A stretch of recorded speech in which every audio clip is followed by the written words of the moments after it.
Ya pemirsa, calon gubernur DKI Jakarta Anies Rashid Baswedan mengatakan Jakarta punya masalah serius pada 116.000 anak usia 16 hingga 18 tahun yang tidak ada di dalam sekolah.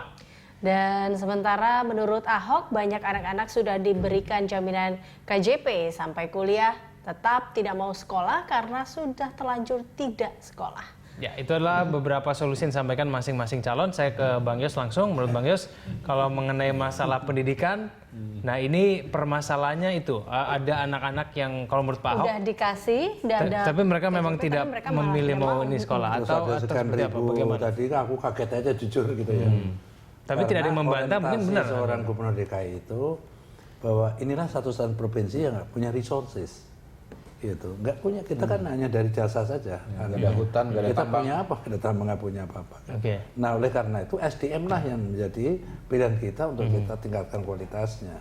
Karena itu provinsi yang pertama membiayai pendidikan 0% provinsi DKI Jakarta. Saya mulai dari situ, terus di tingkat nasional kan seperti itu sekarang dan luar undang-undangnya seperti itu kan. Gitu. Jadi kaget tahu kan dari ribuan orang tidak sekolah seperti itu. Karena dari ujian-ujian nasional selalu kita nomor 1 lulus semua 100% gitu kan. Nah, oleh karena itu ini perlu dianu kembali ya kalau ibu kota sebagai barometer nasional saja seperti itu banyak yang nggak sekolah ya. Ya sudah nggak benar itu. Oke. Gitu kan. Baik, Pak Kodari, ini kan pertanyaan yang diajukan oleh Pak Anies ya kepada Pak Ahok ya. Ini kan berarti memang tampaknya Pak Anies merasa bahwa dirinya ini unggul di dalam pendidikan. Nah, tapi kalau menurut Anda itu sejalan tidak dengan solusi yang kemudian ditawarkan dan kemudian Pak Ahok meresponnya dengan cukup baik tidak ini? Kalau disebut bahwa ternyata memang ada beberapa siswa yang disuruh sekolah, ada fasilitas tetap nggak mau sekolah. Mendingan saya carikan pekerjaan aja begitu kurang lebih kan Pak Ahok bilang begitu. Ya sekali lagi sebetulnya soal pendidikan adalah soal yang tingkat kepuasannya cukup tinggi ya kalau di Jakarta karena istilahnya sekarang siapa sih yang nggak bisa sekolah? Kalau mau sekolah pasti bisa sekolah, gitu. Bahkan di Jakarta ini ada bantuan untuk kuliah yang di daerah lain itu tidak punya karena nggak ada duitnya, gitu.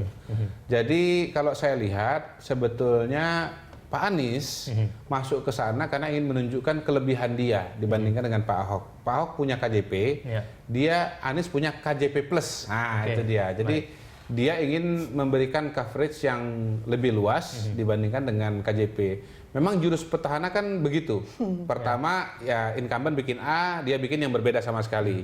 Atau kalau punya incumbent itu sudah bagus, dikasih tambahan-tambahan supaya kelihatan lebih bagus lagi. Nah soal pendidikan sebetulnya secara prinsip saya melihat incumbent penantang Pak Anies Sandi itu sudah melihat KJP ini bagus. Tapi supaya beda dan supaya lebih menarik ditambah plus. Jadi ada elemen-elemen yang ditambahkan begitu. Oke, baik, kita masih punya satu segmen lagi, kita akan bahas mengenai reklamasi. Pemirsa, kami akan kembali usaha jeda berikut.